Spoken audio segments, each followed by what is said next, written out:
Greetings, duelists. In my last video, I discussed about back row decks and I talked about their position in the Yu-Gi-Oh! TCG current format.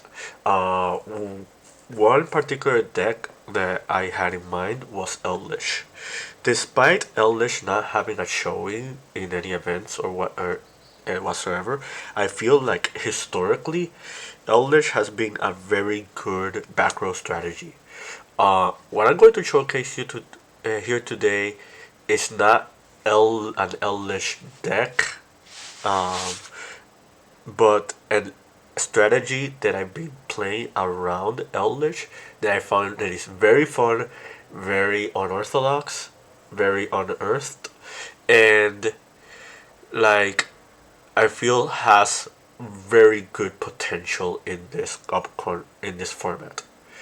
Uh, If you like this kind of video, feel free to like, uh, subscribe, and stay tuned because I want to make more videos like this. With that further ado, let's begin. Um, Golden Lord, Curse Eldland, White Destiny,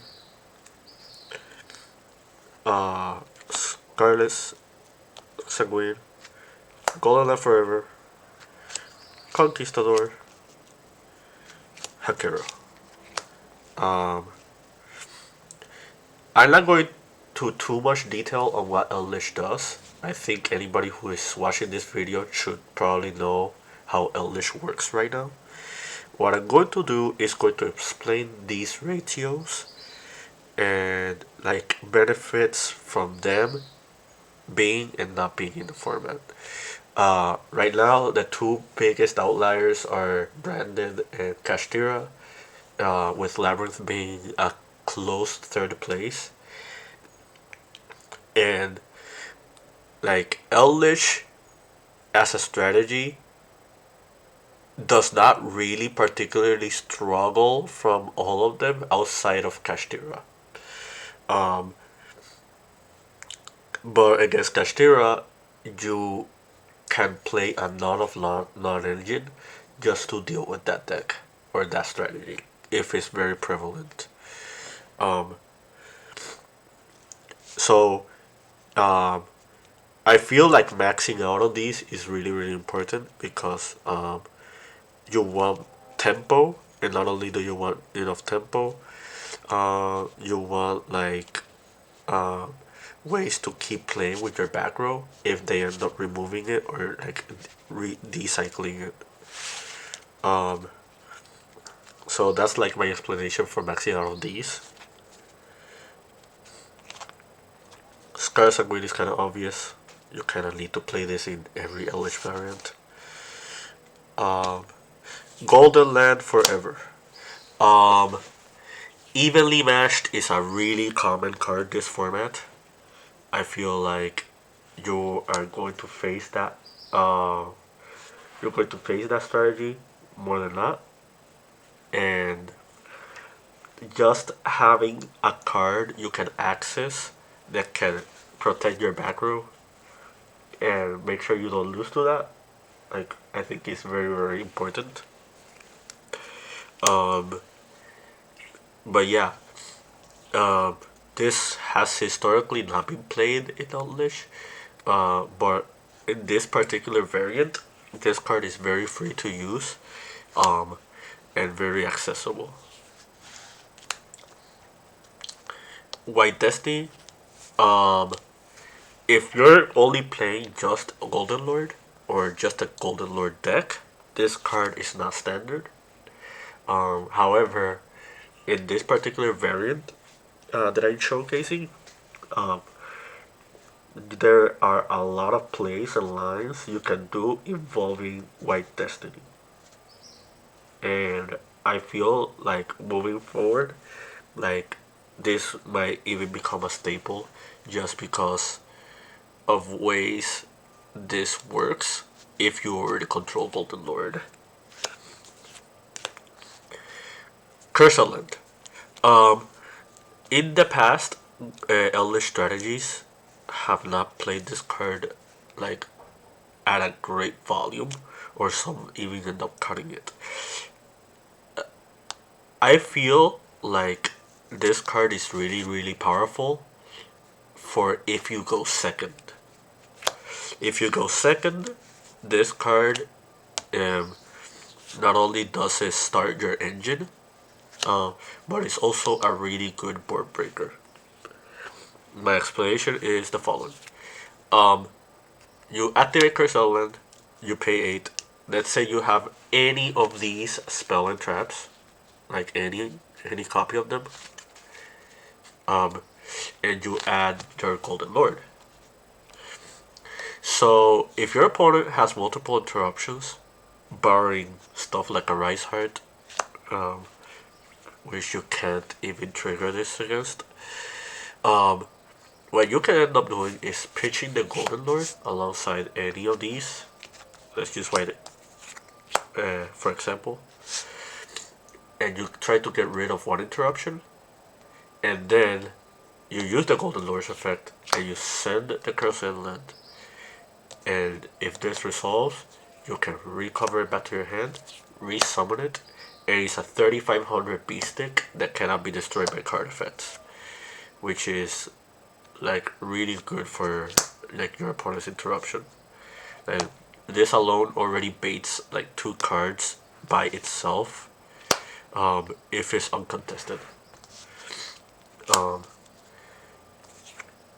but yeah, like I feel like um, if you if you're going to play Eldlich, this card is really really good for when you go second, especially since Omni Negates are not that popular anymore in the format. And you have other lines of disruptions that kind of have to play into this. Um, so that's it involving Eldlich as an engine. Um, so what I'm showcasing today is like one my particular favorite variant to play Eldlich, and that is Mayakashi. I'll show the cards, then I'll explain what Mayakashi like role is as an archetype, because probably not many people like are familiar with Mayakashis. Um, and then I'll explain like um, how does it play and the synergies that involve it with Golden Lord. So triple Hayun, one Yuki Musume, one Daki, triple Return, double Beast Girl, or 3,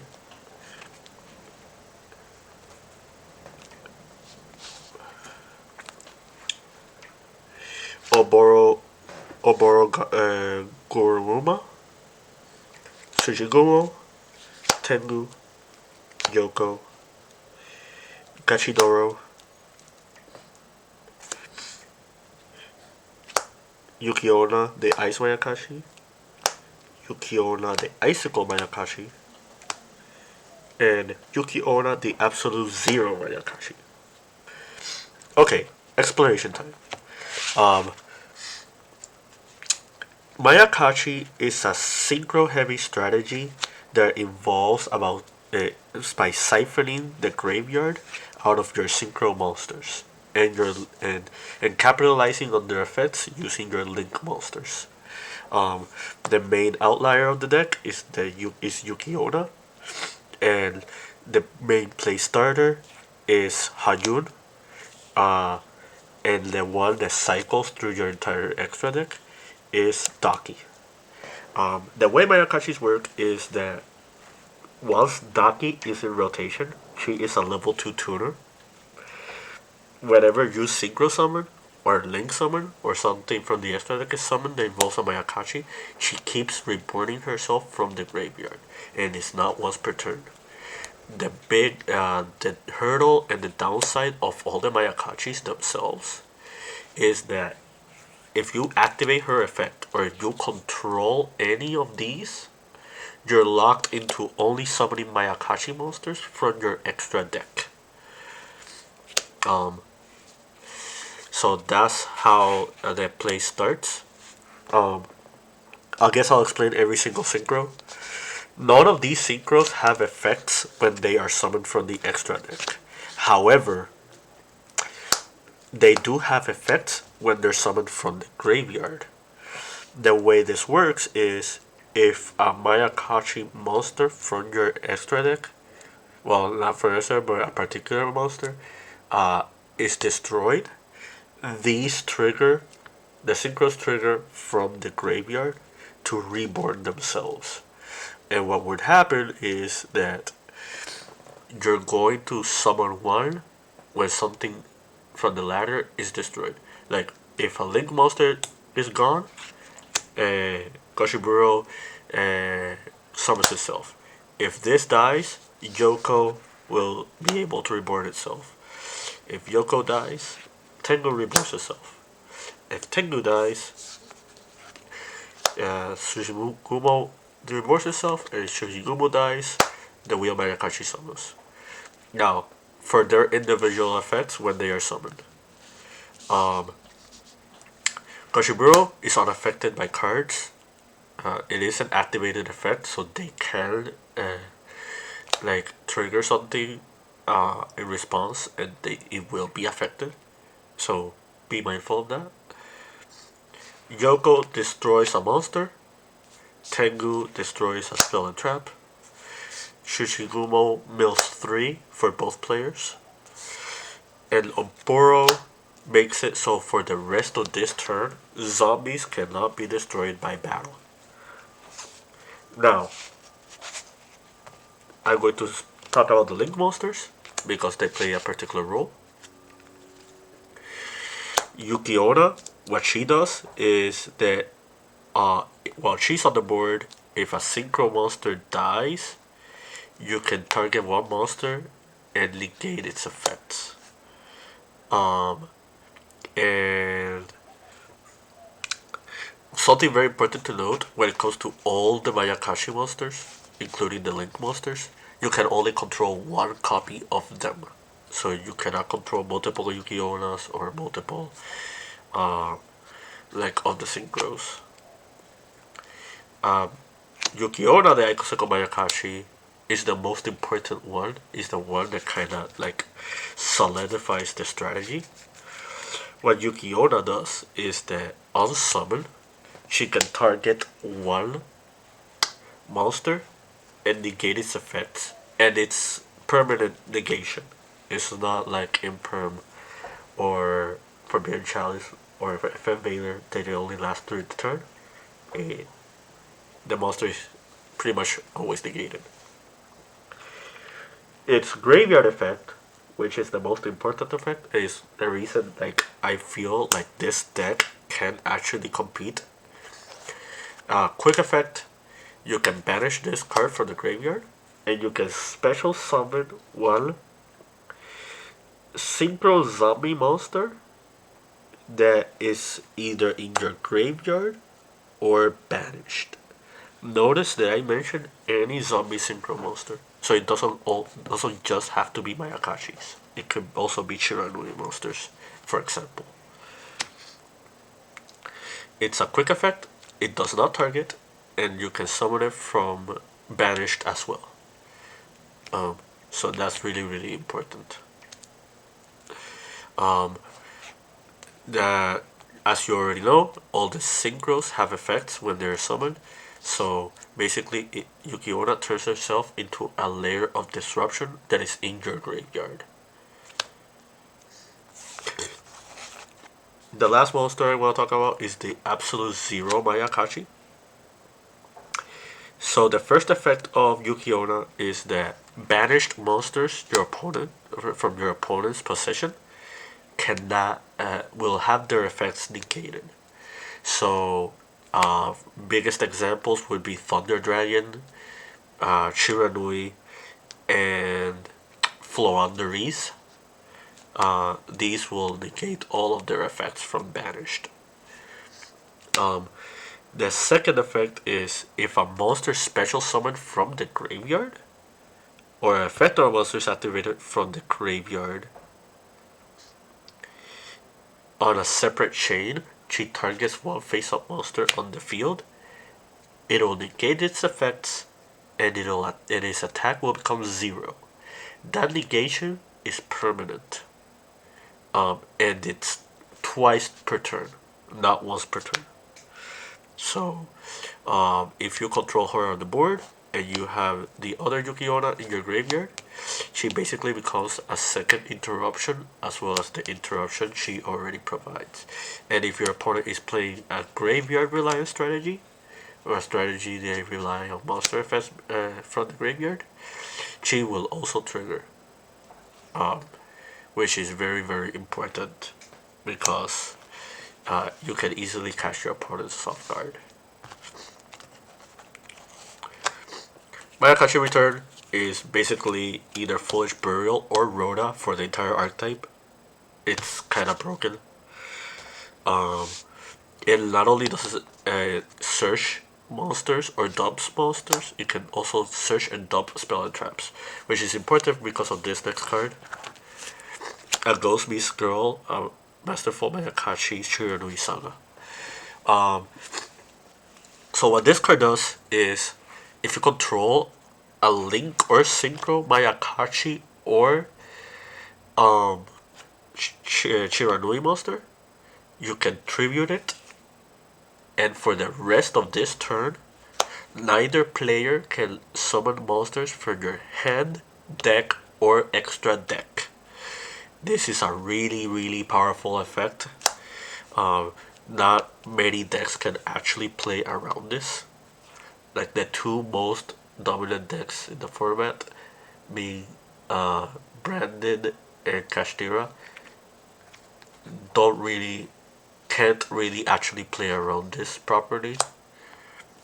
Like outside of Kashtira Birth, Reborning one, or in Branded's case, Branded Banishment, Aluber, the Jester of Despia, and probably Bestial Rebellion, just to name a few ones that I remember off the top of my head.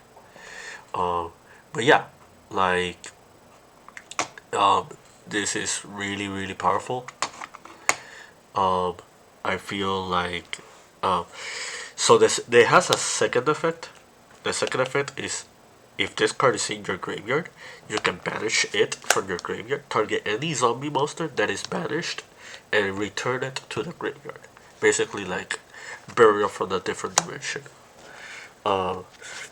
So you can recycle Yuki-onna to reuse her effects, or you can also recover other zombie monsters, which I'll bring up. Stuff like Menzuki and Banshee, for example. Those are really two good examples here. Um, but yeah, that's pretty much it for like Mayakashi. Now, why Eldlich? Why why are we pairing these two archetypes together, and what is the synergy? Notice that I mentioned that Ghost Beast Girl says neither player can special summon from hand, deck, or extra deck. And at first glance, people will probably think, oh, you can only special summon from graveyard or banished. The truth about this is, you can also summon your golden lands, because your golden lands are being summoned from your spell and trap zone. And this card does not say that neither player can summon from spell and traps zones. It only says hand, deck, or extra deck. So if you already control Golden Lord, you can summon these still, and they provide additional bodies as well as other interruptions. Notice how I mentioned earlier that White Destiny has a role on different variants of Eldlich. On this particular role, if you control Golden Lord, you can use Elixir of White Destiny to reborn any of your Mayakashi extra deck monsters. Which means White Destiny becomes another form of interruption for your opponent. It also is another way to trigger Yuki-onna. And in the off chance they get rid of Yuki Onna, this can reborn it as well. Um, so other things to note. Um, Yuki Musume, her effect is that if you control a Mayakashi monster, or a Mayakashi card rather, because there are spell and traps in the archetype that you can play, we are not running them. But if you want a full Mayakashi guide on all the cards, like I can make a video separately. Um, so on the case of Yuki Musume, if you control Mayakashi, you can reborn herself, and you can dump a zombie monster from your deck to your graveyard. It can be Daki, it can be Golden Lord, it can also be one of these, for just to name a few examples. Um, and there's no real restrictions. She doesn't get banished when she leaves the field. Um, you can dump on different occasions, like on multiple turns. It's like not once per duel either. The only restriction is that you're locked into only so many Mayakashis from the extra deck if you do this. I feel like zombie strategies moving forward will benefit a lot from Mayakashi if they know how to do proper lines uh, or plays. The reason I bring up Mizuki and Banshee is because they both can banish themselves from the graveyard to activate their effects, which means that Ghost Mist Girl can recover them back from the grave. Um, like against the two most powerful decks in the room, Necro Banshee does not do a lot, but against other rogue strategies, for example Sword Soul and Floowandereeze, those decks really rely on their monster type. So, having something like Banshee to freeze them from doing their plays properly is really important. Um,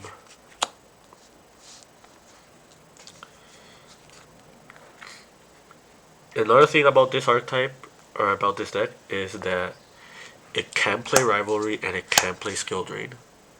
Sadly, it cannot play Ghost and Mash because you have a myriad of different attributes, and you're probably thinking, how does Skill Drain work when you have a monster effect that summons a monster from the deck, and you have myriad of synchros that trigger on the field as well.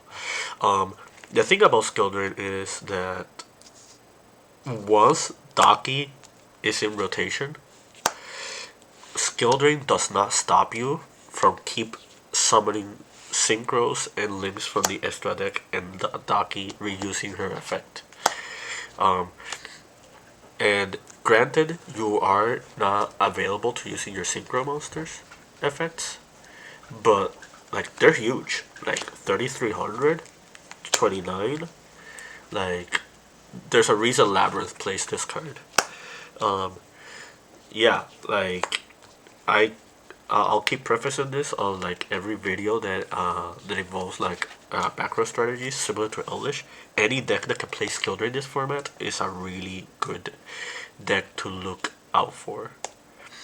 Um, but yeah, um, one last thing I'll show is like how does the loop work and things to look out for when doing this strategy.